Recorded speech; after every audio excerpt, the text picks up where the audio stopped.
Itu, ini.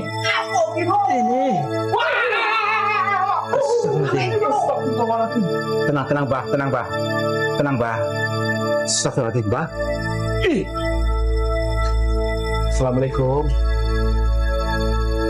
Assalamualaikum, Bah. Maaf, Bah. Maaf atas kelancangan kami. Iya, Mbah. Assalamualaikum warahmatullahi wabarakatuh. Halo teman-teman, selamat datang kembali di Analisis Sengit, channel yang selalu mengulas dan mereaksi berbagai berita viral, kontroversi selebriti, serta beragam opini yang sedang ramai diperbincangkan publik. Kali ini, kita akan membahas sosok Ruben Onsu dan Sarwendah yang kembali menjadi sorotan. Di tengah proses persoalan keluarga yang masih terus menjadi perhatian publik, kini muncul lagi berbagai narasi baru yang jauh lebih menghebohkan. Mulai dari isu yang dikaitkan dengan Gunung Kawi, beragam konten paranormal, hingga perdebatan keras di media sosial yang membuat publik terbelah menjadi dua kubu. Lalu, benarkah semua tudingan yang beredar itu memiliki dasar yang kuat? Atau justru hanya rangkaian asumsi yang semakin berkembang karena viral di media sosial? Tonton videonya hingga usai, karena saya akan memberikan komentar cukup panjang di bagian akhir video. Yuk kita tonton videonya. Baik. Kita ditunggu sepertinya, tapi kita belum tahu dengan bahasa beliau. Mari kita ini kesempatan kita, karena dia sudah muncul untuk menyambungkan batin kita. Mbah, pangapunten. Gini, saya kesini bukan atas utusan siapa-siapa, tapi saya datang sendiri murni karena pengen tahu dengan cerita-cerita di sini. Maaf, Bang.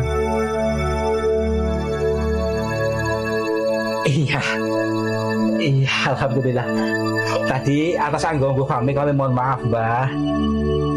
Gini, saya pengen tahu. Gue iseng, gue samperin. Benar, gue samperin. Bayar 5 juta Pak, kalau nggak salah waktu itu. 5 juta bayarnya, katanya buat seserahan lah, mandat lah, ini itulah segala macem gitu kan. Karena menurut kabar yang beredar, kalau kita pergi ke sana tuh nanti langsung ngedil gitu loh sama Nyi Roro Kidul katanya. Ya tadi udah ngobrol, udah berbicara. Iya pokoknya nanti kita akan sebab. Bentar, aku udah berikan untuk punya bayi dong. Oh, bagus nih. Jadi kamu enggak? Apa tadi barusan? Ekspresi panik tak bisa disembunyikan. Itu haknya dia.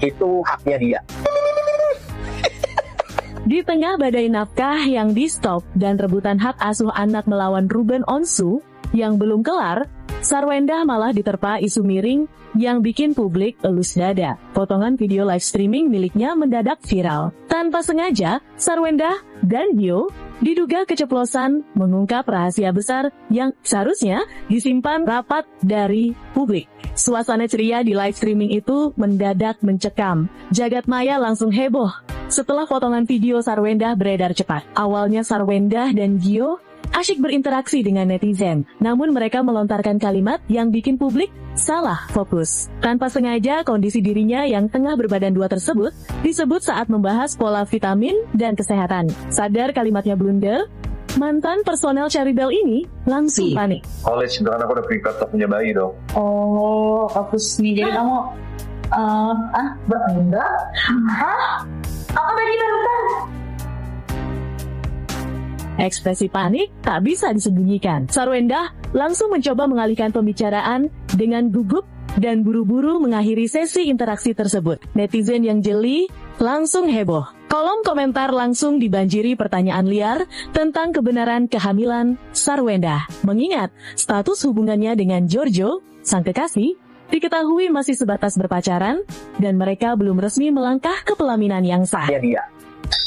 Ntar kalau kamu udah ada bayi, kamu gimana nih? Gini tangan itu Dia pasti kamu dong yang jemurin. Hah? Kok iya? Hubungan asmara Sarwendah memang belakangan mulai terendus media, namun tidak ada yang menyangka jika hubungan terlarang ini terjadi di tengah proses hukum yang masih berjalan dengan mantan suaminya. Isu kehamilan di luar pernikahan ini sontak memancing reaksi beragam dari masyarakat. Banyak yang menyayangkan kecerobohan tersebut, mengingat ia adalah publik figur besar dengan jutaan pengikut di media sosial. Apa yang dilakukan Sarwendah ya terkait dengan calon suaminya, pacarnya, itu haknya dia. Tapi terkait mencampuri, itu haknya dia. Meski dihujat, tak sedikit pula netizen yang membela dan meminta publik tidak menghakimi sebelum ada klarifikasi resmi dari kedua belah pihak. Di sisi lain, kabar mengejutkan ini bak menyiram minyak ke dalam api yang sedang menyala hebat. Seperti yang kita ketahui, urusan perebutan hak asuh anak antara Ruben Onsu dan Sarwendah masih berjalan sangat alot di pengadilan dan belum menemukan titik temu yang damai. Dengan mencuatnya rumor kehamilan ini, publik pun mulai berspekulasi liar. Apakah fakta baru ini akan menjadi kartu as bagi Ruben untuk mendapatkan hak asuh penuh atas anak-anak mereka secara hukum dan sosial? Sarwendah tentu bisa menjadi bahan pertimbangan besar bagi majelis hakim mengenai lingkungan, tumbuh kembang anak-anak yang paling aman dan terbaik ke depannya nanti. Pihak Sarwendah maupun Gio hingga detik ini belum memberikan pernyataan resmi untuk memutus simpang siur kabar kehamilan ini. Apakah video tersebut murni kesalahpahaman kalimat atau sebuah kejujuran yang tak sengaja terungkap? Mencuatnya isu kehamilan di luar pernikahan ini tentu bukan sekadar gosip belaka, melainkan bisa berdampak sangat serius di mata hukum dan mengubah hasil akhir persidangan. Jika hal itu terbukti di persidangan, bukan tidak mungkin peta perebutan hak asuh akan berbalik sepenuhnya ke tangan Ruben Onsu. Hak asuh yang awalnya berpeluang besar jatuh ke tangan sang ibu, kini berada di ujung tanduk. Pengadilan bisa saja mengalihkan hak asuh penuh kepada Ruben Onsu demi menjaga kepentingan terbaik serta masa depan mental anak-anak mereka agar tidak terganggu. Ruben Onsu sendiri memilih untuk tidak memberikan pernyataan sepatah kata pun terkait potongan video live streaming mantan istrinya yang viral. Dengan pengawalan ketat, Ruben hanya melempar senyum tipis pada awak media dan langsung berjalan cepat menuju kendaraannya. Sikap diam 1000 bahasa ini dinilai sebagai langkah taktis untuk menghindari salah ucap yang bisa memperkeruh suasana. Apa aja po yang konsultasikan poin-poin. Dia anak, soal anak aja. Poinnya dia anak. Itu. Soal Thalia dan Tania live di sosial media. Mudah-mudahan semua berjalan dengan baik ya. Terima kasih. Tentu berharap ada klarifikasi yang bijak dan jernih dari Sarwendah dan Gio. Bukan sekadar meredam netizen, melainkan demi masa depan anak-anak. Tekanan mental yang dihadapi Sarwendah ini berlipat ganda. Di satu sisi, ia harus menyelesaikan urusan masa lalunya dengan Ruben. Di sisi lain, ia harus menghadapi badai hujatan atas kehidupan barunya bersama Giorgio Antonio. Dasar kamu orang serakah. Kamu minta uang 50 miliar. Iya. Gimana ya Mbak? Saya butuh banget, jawaban gue tuh balik. Kayak, iya saya butuh banget ini 50 miliar. Untuk apa uang itu? Buat usaha, saya mau pensiun cepet, saya pengen bikin rumah yang gede, saya pengen berkeluarga. Terus dia bilang, tapi uang sebanyak itu ke dia gitu, kamu harus menumbalkan banyak, bahkan puluhan orang. Jawab lagi dong. Tidak apa-apa Mbak, saya paham betul bahwa kondisinya harus ada banyak nyawa yang dikeluarkan untuk uang 50 miliar. Maka dengan ini saya dengan tulus bersedia menumbalkan banyak orang. Mbak sebut saja siapa namanya. Langsung gue bilang gitu. Perhatikan ekspresi Sarwendah saat Ghost Ranger penelusuran di rumahnya 4 tahun lalu. Kirim. Oh jadi banyak kayak kirim? Depan ya? Banyak. Terus kenapa akhir-akhir ini ada suara berisik-berisik? Banyak yang Kirim. Oh jadi banyak kayak kirim? Kirim. Oh jadi banyak kayak kirim? Kayak lu nanya, kirim apa? Dan untuk ini selanjutnya Ki, nah kira-kira apa yang akan terjadi akhir dari cerita ini gimana? Apa yang akan terjadi akhir dari cerita ini Ji? Karir hancur. Banyak orang-orang datang untuk pembayaran hutang piutang. Oh, penagihan? Ya. Anak-anak akan ada mengalami sakit. Oh, nih anak-anak. Oh, ya Allah. Akhirnya dan doanya nggak tembus lagi sayang. Kan sudah jadi anak didiknya jin.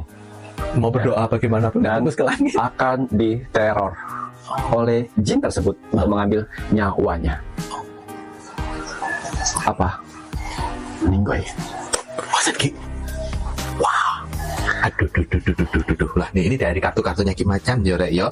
Wah, tuh ada gambar anak juga, ada doa-doanya sekarang nembus lagi karena udah terlihat. Ini namanya musyrik. Nah, ini nih. Karena menyembah nih. Jin. Ini bakal lupa musyrik. Nah, ini tadi ya. Ini namanya musyrik. Nah, ini tadi rek ya. Ingat ya, yang di Gunung Kawi tidak semuanya negatif. Di Gunung Kawi tidak semuanya negatif. Tergantung ada niat tempat suci.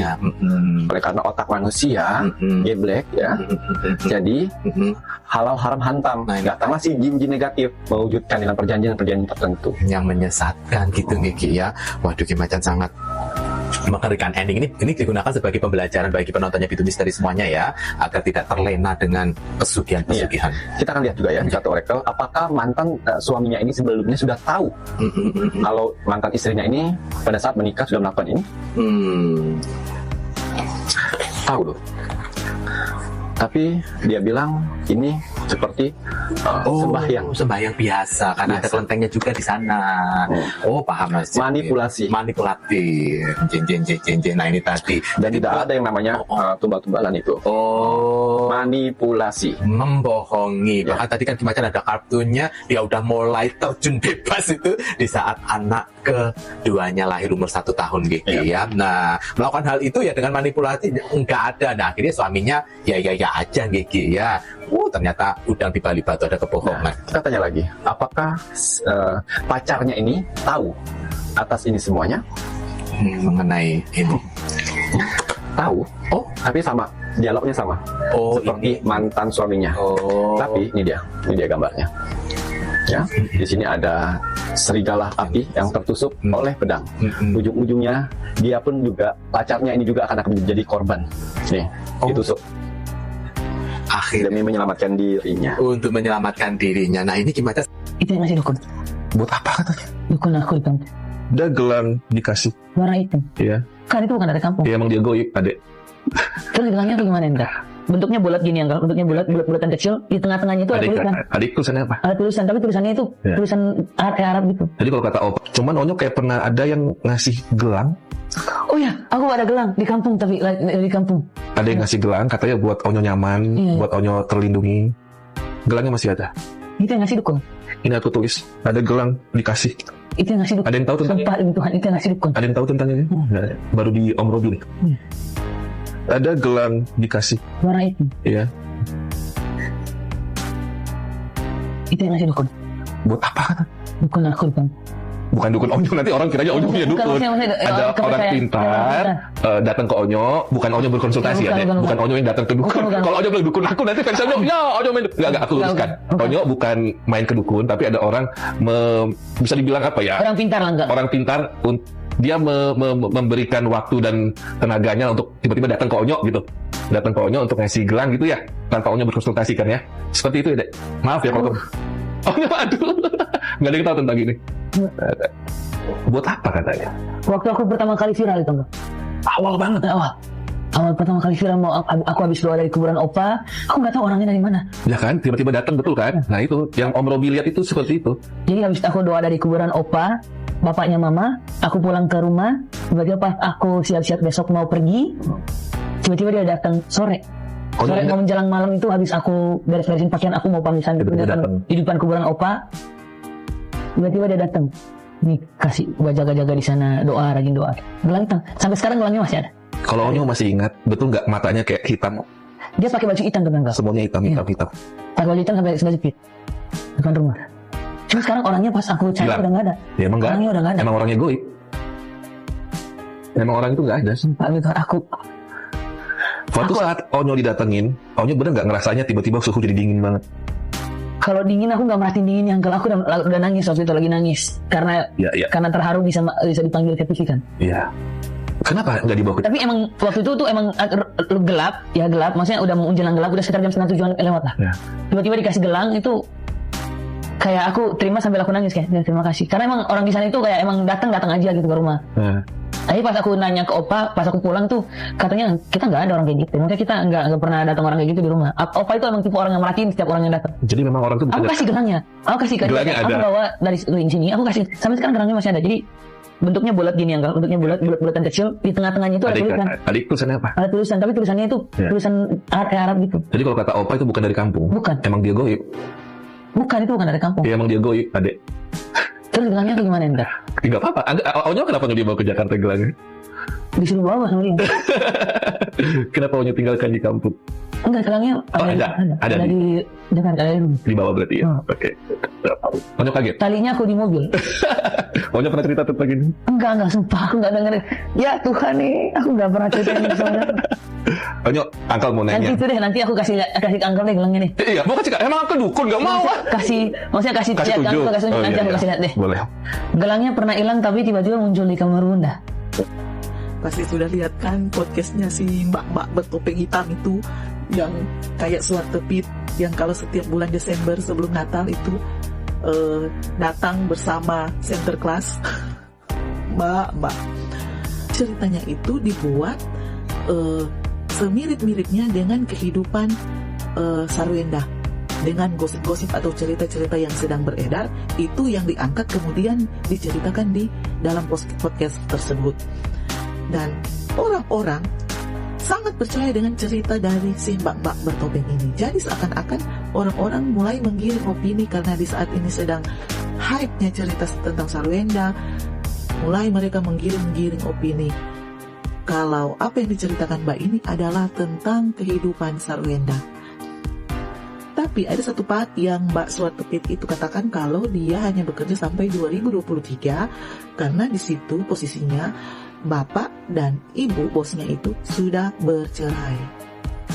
Dan kalian tahu, Sarwenda dan Ruben bercerainya di tahun 2024. Jadi, menurut kalian, apakah itu benar cerita tentang Sarwenda? Halo guys, ternyata video gue soal Gunung Kawi itu rame gitu. Gue kaget juga sih, thank you ya guys ya. Mungkin orang-orang juga pada penasaran ya, karena sekarang kan lagi rame lagi tuh Gunung Kawi. Apa yang ada di sana tuh orang pasti kepo sih, pengen tahu aja gitu. Sebenarnya kayak apa gitu Gunung Kawi. Guys, disclaimer ya. Jadi gue tuh bukan tahu ujuk-ujuk kemarin soal Gunung Kawi gitu. Soalnya gue punya memori masa muda yang diisi oleh memori masa muda almarhumah nyokap gue.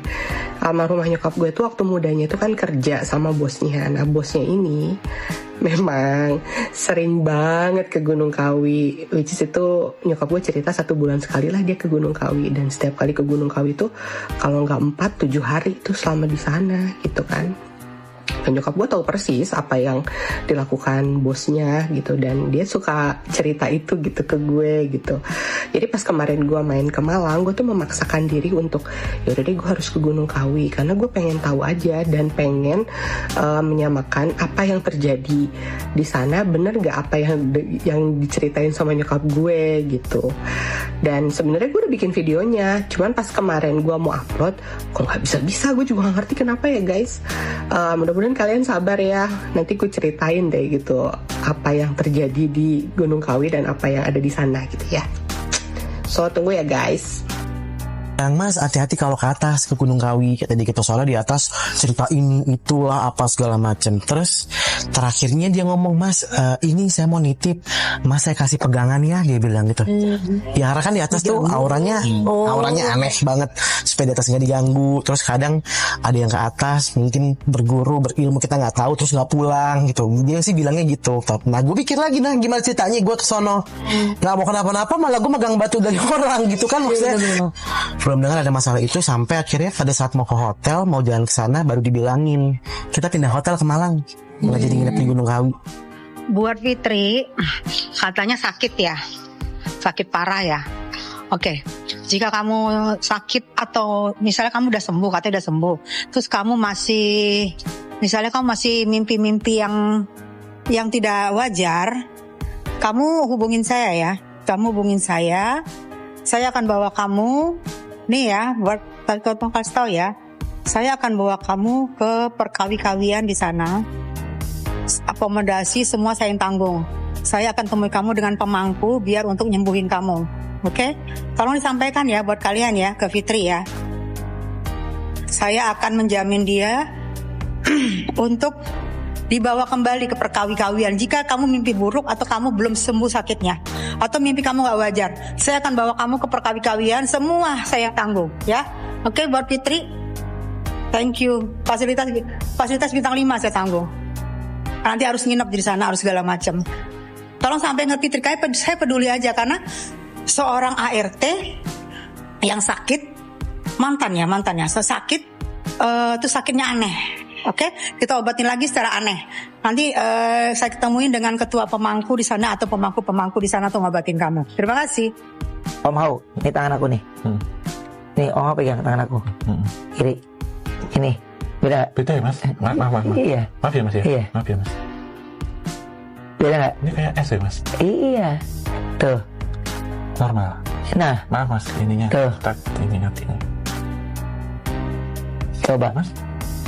Ini ada normal. Saya itu karena udah sering setiap hari nih, ya, ada aja ngasih botol. Akhir inilah ada satu orang yang saya selalu ketika ketemu, terima kasih ya, terima kasih. Saya itu menghindari berkelarutan untuk dia menerawang saya lebih jauh kan. Nah, kannya dia harus bawa lo. Guys, dengar suaranya. Netizen RO pemakan beras bulog. Lu pikir gue bisa kena mental? Pedagang baju bekas di Tanah Abang ya. Kalau ngomong itu harus bener. Bukan mental, bukan mental. Oke? Bukan mental tapi mental. Mental. Bacot belaga orang kaya. Sama susah. Alah. Lu kan jualan ini ya? Jualan apa tuh? Baju bekas di Tanah Abang ya. Nanti gue belanja ya di Allah ya. Gue belanja nanti di Allah, gue cari ya. Secara gue juga jualan ya. Nanti belanja gue ke Tanah Abang ya. Mental.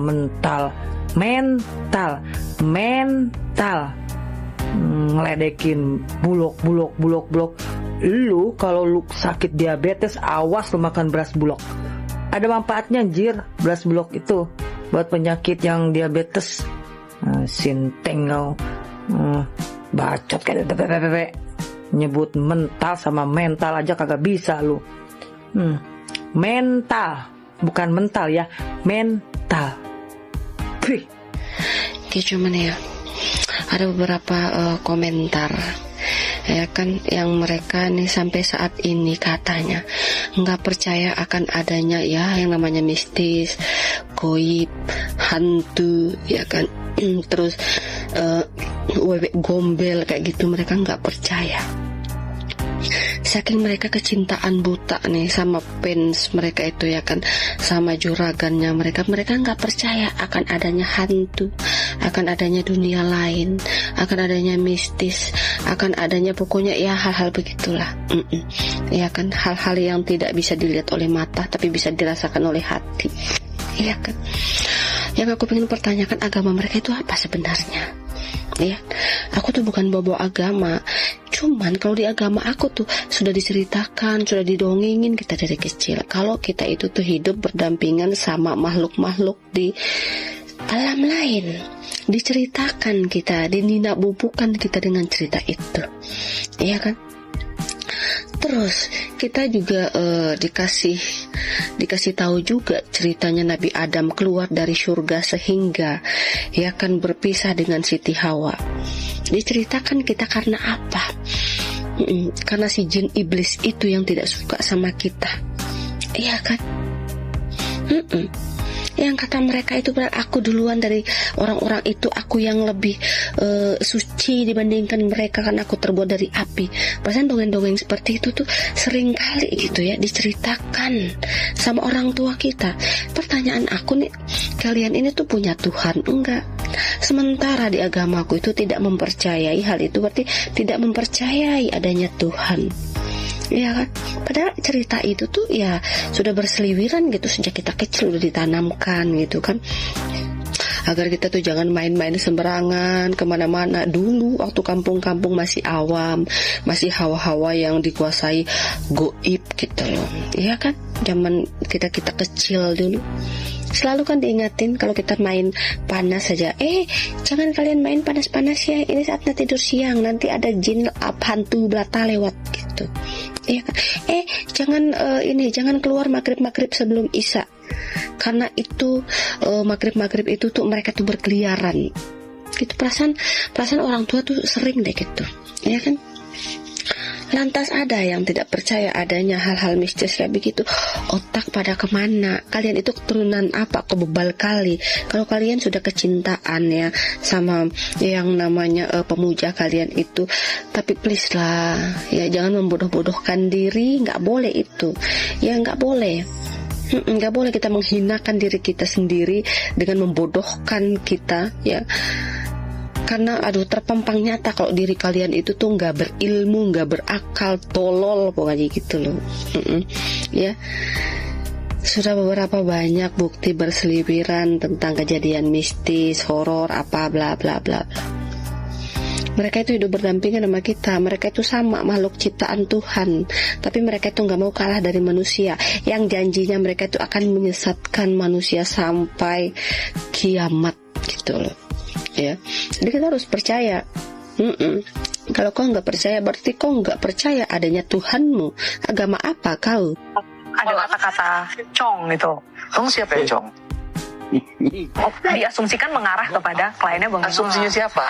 Mbak Sarda juga sempat membuat video gitu. Cuma kenapa tidak ada statement meminta maaf kepada Mas Ruben? Mungkin banyak yang menyerang, tapi banyak juga yang mensupport. Yang mana? Yang mau support yang mana buat Sarwenda marah? Tidak, menerima itu dan dia akan mencoba menjadi wanita yang lebih baik. Itu CEO si Wenda ditantang itu sama Bang Hotman Paris, guys. Masa gak ada tanggapannya sih? Itu tantangannya cuma tunjukin doang rekening ada nggak di rekeningnya itu tuh 500 miliar. Kan dia itu kan CEO kan, 2000 toko. Penghasilannya juga per bulannya pasti gede kan, triliunan gitu kan. Masa iya nggak mau ditanggepin sih, gimana sih? Coba dong tanggepin biar seru, guys. Biar orang-orang nih netizen Indonesia nih percaya gitu kalau lu itu adalah CEO. Udah gitu doang. Nggak usah takut, itu tuh jalan loh, jalan menuju untuk netizen itu percaya sama lu nih. Elah, kan lu sendiri kan ngomong 2000 toko, cuma tunjukin rekening doang. Paling kecil ada nggak 500 miliar gitu. Kalau gue mau nggak punya, belum punya, nanti mungkin ya guys ya. Tapi kan kalau seorang CEO masa yang nggak punya sih, pasti punya kan. Nggak usah salpo sama rambut gue yang lagi berdiri tuh. Tuh, udah gitu dong. Hey, gimana jualan? Aman? Dak dikduk ser. Komenannya di head netizen, isinya emot semua, gimana? Hah? Laris? Laku? Kok aku lihat-lihat situ jualan kok banyak diam, mukanya gelisah, panik. Kenapa? Hah? Udah biasa aja, kan situ yang memulai, netizen yang mengakhiri, katanya nantangin. Itu baru di sosial media loh, ya. Ingat, nanti kalau diserang netizen habis-habisan, ya, jangan play victim, ya. Sadar diri lu. Perempuan dan anak, kata-kata itu tidak mewakili seorang ibu. Dia bukan ibu yang baik. Jadi kan menurut saya, kalau bukan ibu yang baik, Ruben Onsu bisa menggugat untuk hak asuh anak kepada Sarwenda dicabut dan diberikan kepada Ruben. Alasannya tadi pernyataan seorang Sarwenda yang sudah menjadi gaduh di masyarakat. Terkait rumah yang diberikan oleh RU itu untuk anak-anak, tapi masuk orang luar ke dalam rumah itu dan melakukan aktivitas itu seperti apa? Sebenarnya nggak boleh. Harus izin daripada ikhan pegawai. Artinya si izin kau juga kalau ada aktivitas ada orang baru yang masuk ke dalam, kan tidak boleh. Karena bukan milik pribadi misalnya.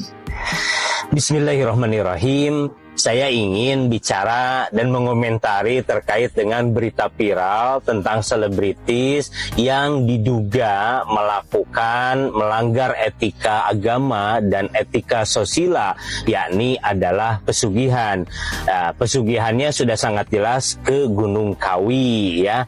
Inisialnya artisnya adalah S, begitu ya. Kenapa diduga kuat? Karena mantan mantan suami mengutarakan perihal kegaiban, keganjilan, begitu ya.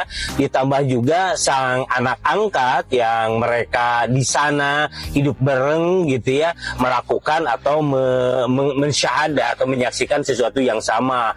Begitupun asisten artisnya melakukan persaksian yang sama, begitu ya. Sehingga ya ini diduga kuat. Bahkan terakhir itu Mbak Tuti sebagai ART-nya pun di jejak backpacker itu melakukan hal yang sama pula, begitu ya. Sehingga kita menduga ya, baik itu persaksian dari Mbak Fitri, kesaksian dari Mbak Tuti, ataupun sang suami ataupun sang anak, menduga kuat bahwa ini cerita yang sama, sehingga cerita tentang pesugihan itu adalah benar-benar nyata. Walaupun kita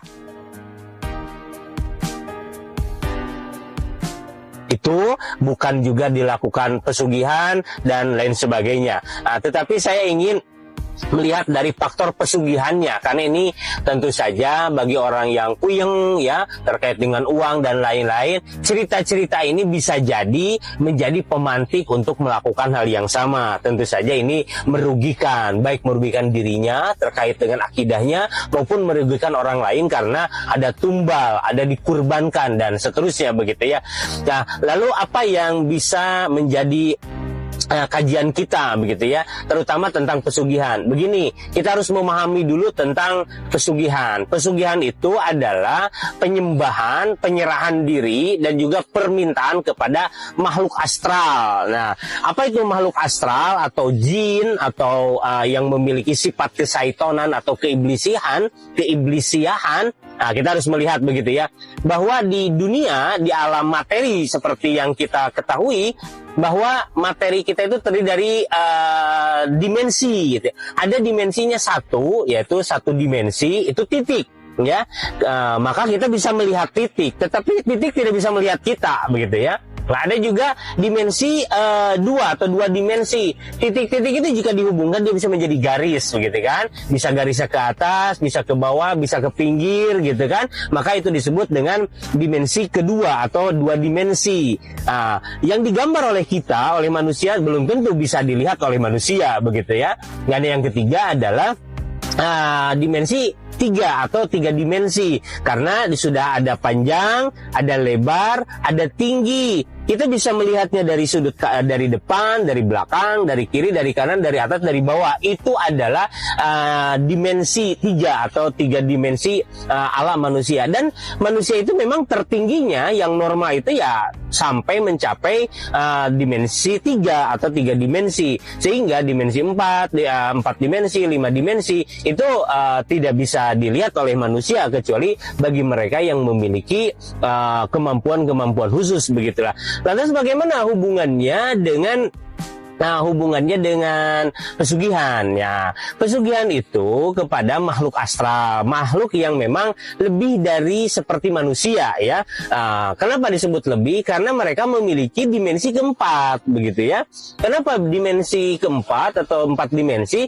Karena manusia tidak bisa menjangkaunya, ya. Misalkan mereka bisa berlari secepat cahaya, begitu kan? Mereka juga memiliki ilmu-ilmu yang tidak dikuasai manusia. Walaupun dalam dimensi keempat, misalkan kan nanti ada 4 dimensi, 5 dimensi, 6 dimensi, sampai dimensi yang maha gaib, gitu ya, yang kita sebut dengan kegaibannya Allah. Nah, kegaiban Allah itu ya ada di bawahnya ada aras, ya, ada juga kursi, gitu kan, dan seterusnya, begitu, ada level-levelnya, begitu. Maka dimensi 4, misal kita sebut saja dimensi 4 itu kepada makhluk jin atau dengan segala turunannya, dengan segala dimensinya, ada yang kafir, ada yang muslim, ada yang menyesatkan, ada yang membantu, dan seterusnya ya, mirip-mirip manusia, cuman ruang dan tempatnya itu sudah berada di dalam 4 dimensi. Nah, lantas ketika manusia melihat seperti itu gitu kan, maka manusia merasa dirinya merasa dirinya lebih daripada manusia.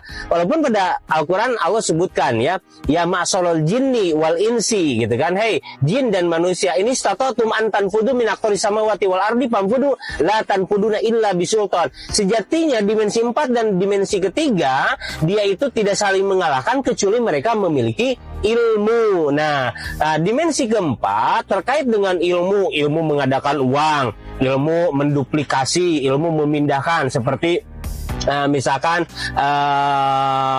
ini ya yang jinnya Nabi Sulaiman memindahkan istana Bilqis misalkan. Nah itu bisa sebuah kesaktian dalam definisi manusia ya. Walaupun dalam dimensi jin ya sebetulnya bukan kesaktian begitu ya.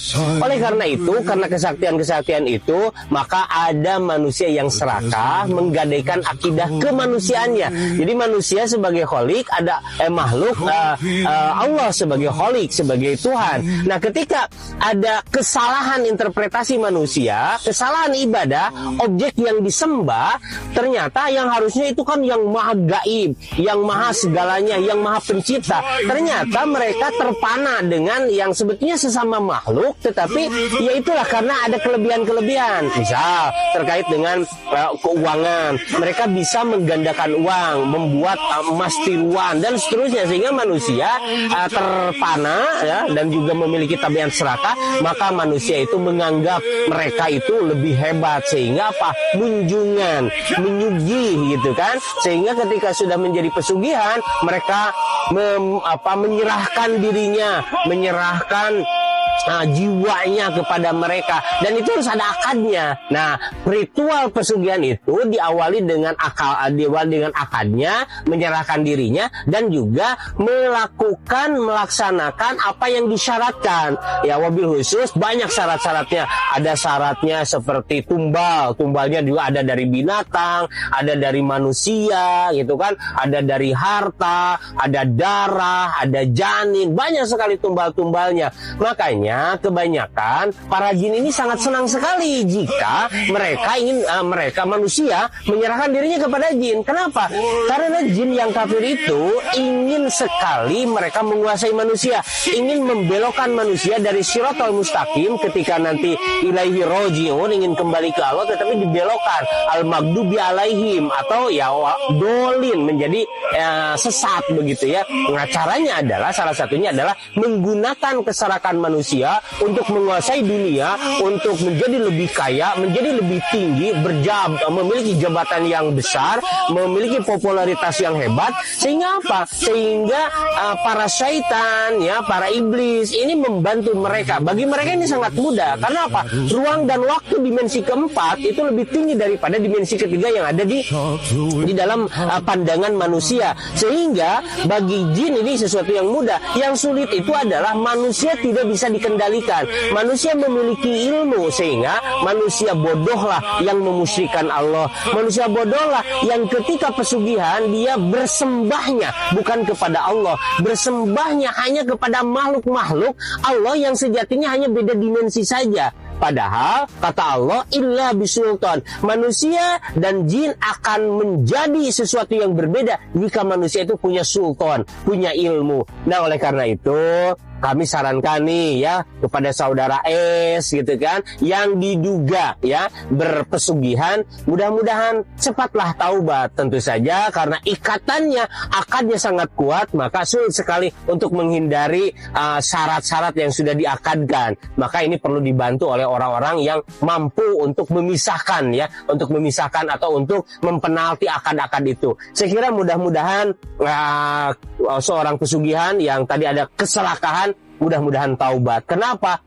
Harta yang paling berharga kita itu manakala kita masuk ke alam akhirat, di yaumil mizan, kita mau masuk neraka apa masuk surga. Apalagi jika matinya tidak normal, matinya jiwanya diambil oleh kelompok jin dan juga dijadikan hamba sahaya oleh jin itu sendiri. Maka hati-hatilah, tidak bisa diampuni dosa tentang musyrik ini. Terima kasih, mudah-mudahan jadi kita itu sadar ya. Assalamualaikum. Ya, masalah berita Ruben didukun-dukuni di Gunung Kawi. Kita akan bahas detail sekarang sambil aku makan Subway lagi.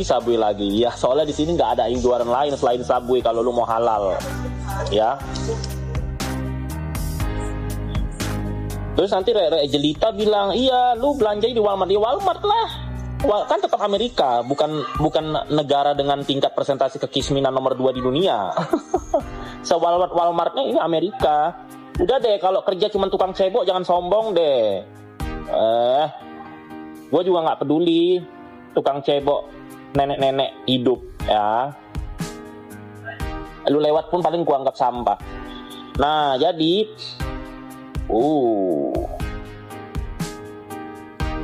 hari ini makan Subway kena $10. Berapa tuh? 180.000 ya. Aku suka banget kalau teriyaki ayam itu. Oke, nah sekarang kita bahas gitu. Ruben katanya kan didukuni sama aku kalau benar aku benarin, kalau salah aku salahin. Tidak ada Sarwenda itu mendukung-dukungi Gunung Kawi. Itu hoax. Itu hanya orang-orang bodoh atau hanya Rere Jelita atau media-media abal-abal yang mencari supaya mereka bikin media begitu rame begitu. Please lah guys, ini 2026. Kalau ada orang yang bisa didukuni pertama kali dia kena santet, itu adalah aku. Kenapa? Karena aku punya banyak haters. Kan aku famous gitu. Tapi banyak orang yang aku bongkar aibnya. Tapi orang sudah berkali-kali mencoba mendukuni aku, itu nggak kena-kena. Tetapi Raja Bangsawan yang kulitnya semulus bulu angsa, ada jerawat 1. Ya kan tetap aja. Kenapa? Karena memang dukun itu tidak ada. Dukun hantu itu hanya asumsi bagi rakyat jelita di negara dengan tingkat presentasi kemiskinan tertinggi nomor 2 di dunia yang sudah dinobatkan Bank Dunia ya. Jadi karena banyaknya kekisminan, ditontoni halusinasi, jadi mereka termindset bahwa dukun, tahayul. Nah, tidak bisa, nggak ada. Kalau di Amerika sini nggak ada kecil-kecil diajarin nonton film kuntilanak, nonton film pocong, nggak ada. Kenapa? Itu membuat pola pikir nanti ketika mereka besar itu menjadi botol. Seperti warga-warga Konoha, dari kecil, dari ABG, dari bocil sudah diperkenalkan hantu, pocong, kuntilanak, genderuwo. Kok di Amerika ini nggak ada? Mereka pun nggak tahu ada genderuwo, kuntilanak, pocong. Itu hanya cerita-cerita rakyat yang diasumsikan kepada otak generasi muda supaya nanti gedenya menjadi botol. Nah, kok di Amerika sini nggak ada orang cerita-cerita hantu. Mereka itu pola pikirnya modern. Nah, kalaupun mereka bikin film horor, tapi di kehidupan nyata mereka berpikir itu tidak nyata. Beda kalau sama warga Konoha ya. Mereka dipertontonkan oleh produser-produser botol ini yang tidak bisa bikin film sekeren film Hollywood, Bollywood yang terkenal di dunia itu. Jadi mereka mau nggak mau mengikuti selera pasar dari warga-warga Konoha. Dibuatlah film-film hantu, film-film halu yang secara nggak langsung itu memperbotol rakyat Konoha dari kecil. Nah, jadi dikit-dikit percaya. Aku 37 tahun umurku nggak pernah itu ngelihat ada hantu, ada nggak ada, karena memang tidak ada begitu. Jadi kalian itu jangan percaya kalau misalnya terlalu dipertontonkan yang halu-halu, diperkenalkan sebuah hal yang memperbotol. Aduh udah deh, lu warga Konoha dari kecil anak lu kenalin inter cari duit, kerja pintar dah. Pintarin bahasa Inggris dan komputer. Gak usah perkenalkan inilah jin ini, nggak usah, itu halu-halu. Tapi kan artis Konoha juga banyak botol. Jadi artis Konoha itu banyak. Artis Konoha kan banyak kan nggak sekolah guys, botol. Jadi di masa depannya nggak jelas gitu.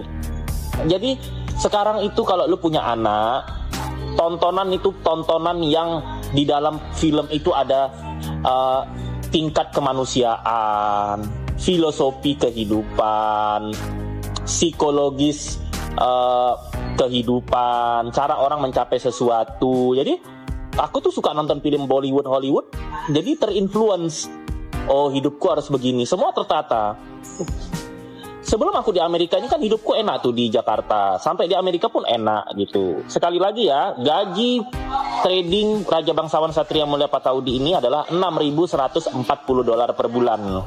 lu kali 18.000. Nah, kalau Rek Jelita yang nggak suka sama Raja Wangsawan, berapa gajinya? 3 juta, ya Allah. 3 juta di Jakarta biaya makan gue 3 hari habis. 3 juta di Amerika 2 hari habis itu. Kemana-mana. Nah, jadi lu kalau nonton orang itu lu lihat, lu bertanya, ini si Satria ini kok bisa? Kenapa anakku nggak bisa? Kenapa suamiku nggak bisa? Kenapa aku nggak bisa? Ya lu kalau mau kayak gue bisa sampai di negara paling hebat nomor 1 di dunia ini, ya lu harus cari tahu apa yang dilakukan dia begitu. Kalau aku tuh begitu dulu. Nah ini lu cuman kiri julid, kecuali kalau mereka kelihatan hedon tapi dari ani-ani, money laundry, sama jual narkocoy, sama numpang tempat rumah suami orang, sama duitnya makan duit judol, makan duit money laundry, ani-ani, bisnis narkocoy, itu harus rujat karena itu membuat negara menjadi kismin, termasuk Rek Jelita. Itu harus lu hujat, kalau nggak nanti lu kismin terus. Nah, kenapa aku cerita ini kemana-mana? Ini supaya memotivasi otakmu. Lu dibuat berita Gunung Kawi si Ruben, lu percaya Ruben itu sakit bukan karena kena dukun, dia sakit karena pergaulan takdir. Ruben itu sakit karena pergaulan, karena takdir, dan satu lagi karena dia capek kerja kan, maksain banget dia porsir tenaganya begitu. Sebenarnya itu nggak bagus, jadi kita kayak nggak menikmati hidup. Tapi kata dia kalau dia belanja bawa tentengan di mall katanya udah healing, ya udah, tapi buktinya sakit juga begitu. Jadi aku tahu Ruben sakit apa, rumah sakitnya di mana pun aku tahu. Nah, cuman aku nggak etis untuk membongkar itu. Intinya nggak ada dia sakit itu kena dukun, tidak ada. Kalian Sarwenda salah, kalian salahkan. Tapi kalau Sarwenda nggak salah, jangan difitnah juga. Ruben salah, salahkan. Ruben nggak salah, lu jangan fitnah juga, begitu loh maksud gue.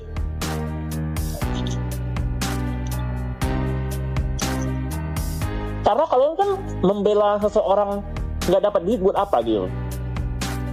Botol. Aku nggak mau.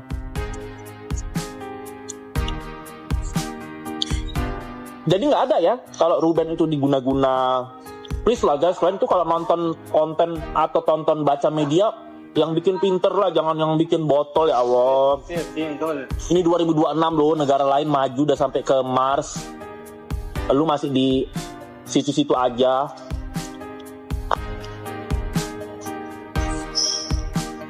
Mau sampai ke apa?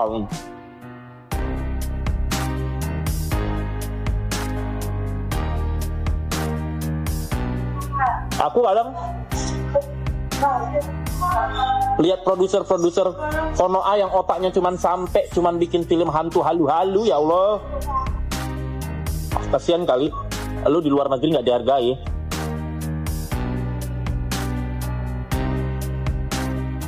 Jadi kalau dikasih cerita, kalau aku memberikan cerita, aku ulet dulu faktanya, aku kasih filosofinya, dan aku logikain. Kalau yang lain-lain itu kan ngasal-ngasal aja. Nggak ada Ruben kena Gunung Kawi, guys. Itu media-media halu. Aku tidak, apapun alasannya, tidak ada. Aku tidak percaya dukun, tidak percaya tahayul, hantu-hantu, kecuali jin ya. Kalau jin udah diungkapkan di Al-Quran. Tapi aku tidak percaya yang halu-halu, itu hanya percaya orang-orang botol itu. Ayo kutantang nih. Kalau memang tahayul itu ada dukunin aku sekarang. Nggak bakal kena, karena itu halu. Kalian ditipu-tipu sama dukunnya kaya, kalian melurut.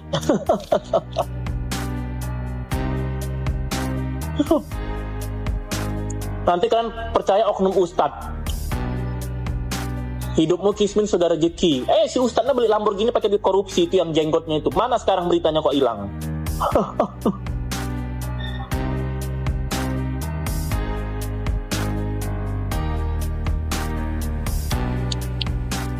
Jadi hoax itu kalau ada Sarwenda main dukun-dukun. Kalau dia beneran main dukun Gunung Kawi, nggak kena juga ke si Ruben. Ruben tuh sakit karena kecapean, takdir, sama hal lain karena pergaulan. Aku tahu sakitnya, rumah sakitnya di mana juga aku tahu. Tahu anakku kan? Cepat kalau aku dapat. Nggak ada dia di dukun-dukun, itu halu, ya. Dan kalau dikasih info pembodohan publik jangan percaya. Nonton tuh gue. Ya, udah banyak yang pinter gara-gara gue. Teman-teman, setelah saya menyaksikan keseluruhan video ini, ada beberapa hal yang menurut saya sangat menarik untuk dibahas. Sekali lagi, ini adalah pendapat pribadi saya sebagai kreator yang sedang mereaksi isi video, bukan pernyataan fakta mengenai siapapun. Menurut saya, fenomena seperti ini menunjukkan bagaimana media sosial saat ini mampu memperbesar sebuah narasi dalam waktu yang sangat singkat. Ketika ada satu potongan video, satu pengakuan seseorang, lalu ditambah komentar dari konten kreator lain, masyarakat akhirnya memperoleh begitu banyak versi cerita yang saling bertabrakan. Akibatnya, banyak orang akhirnya lebih mudah mengambil kesimpulan sebelum mengetahui fakta yang sebenarnya. Saya pribadi melihat bahwa dalam video ini terdapat banyak sekali opini, asumsi, serta penafsiran yang berasal dari berbagai narasumber. Sebagian menyampaikan pengalaman pribadi, sebagian lagi menghubungkan beberapa kejadian menjadi sebuah kesimpulan tertentu. Tetapi menurut saya, penonton tetap perlu membedakan mana yang merupakan fakta yang sudah terbukti, mana yang masih berupa dugaan, dan mana yang hanya opini pribadi. Di era digital seperti sekarang ini, konten yang paling cepat viral biasanya memang konten yang mengandung unsur misteri, konflik, atau kontroversi. Ketika nama publik figur besar seperti Ruben Onsu maupun Sarwendah dikaitkan dengan narasi semacam itu, perhatian masyarakat otomatis meningkat. Algoritma media sosial pun ikut mendorong penyebarannya, sehingga dalam hitungan jam, jutaan orang bisa ikut membicarakannya. Menurut saya, disinilah tantangan terbesar bagi kita sebagai penonton. Jangan sampai rasa penasaran membuat kita langsung mempercayai semua isi video tanpa berpikir kritis. Apalagi jika sebuah kesimpulan hanya dibangun dari potongan-potongan video, interpretasi atau pendapat seseorang.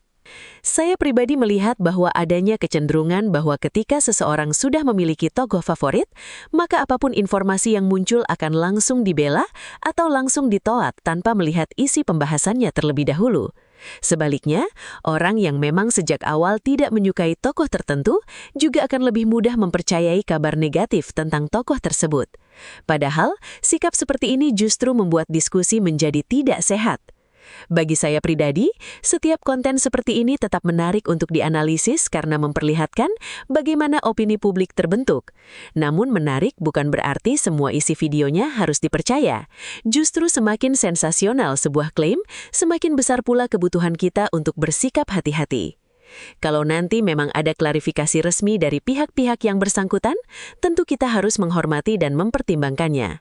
Sebaliknya, apabila ternyata tidak ada bukti yang mendukung berbagai dugaan yang beredar, menurut saya masyarakat juga sebaiknya tidak terus-menerus menyebarkan tuduhan yang bisa merugikan nama baik seseorang. Sebagai kreator reaksi, saya lebih senang mengajak teman-teman untuk melihat berbagai sudut pandang daripada langsung menentukan siapa yang benar dan siapa yang salah. Dengan begitu, kita bisa menikmati konten sebagai bahan diskusi tanpa harus ikut memperkeruh suasana. Pada akhirnya, hanya pihak yang terlibat dan pihak yang berwenang yang benar-benar mengetahui fakta sebenarnya. Tugas kita sebagai penonton adalah menyaring informasi, tidak mudah terpancing emosi, serta tidak langsung mempercayai setiap narasi yang viral sebelum ada dasar yang jelas. Itulah pendapat saya mengenai video yang baru saja kita saksikan. Kalau menurut kalian bagaimana? Apakah kalian melihat video ini hanya sebagai opini dari para narasumber? Atau menurut kalian ada hal-hal yang memang layak untuk didiskusikan lebih lanjut? Tulis pendapat kalian di kolom komentar, tetapi tetap jaga etika berdiskusi dan saling menghormati perbedaan pendapat. Jangan lupa juga untuk menekan tombol like, subscribe, dan aktifkan lonceng notifikasi agar tidak ketinggalan pembahasan-pembahasan terbaru di Analisis Sengit. Terima kasih sudah menonton sampai akhir. Saya pamit undur diri. Wassalamualaikum warahmatullahi wabarakatuh.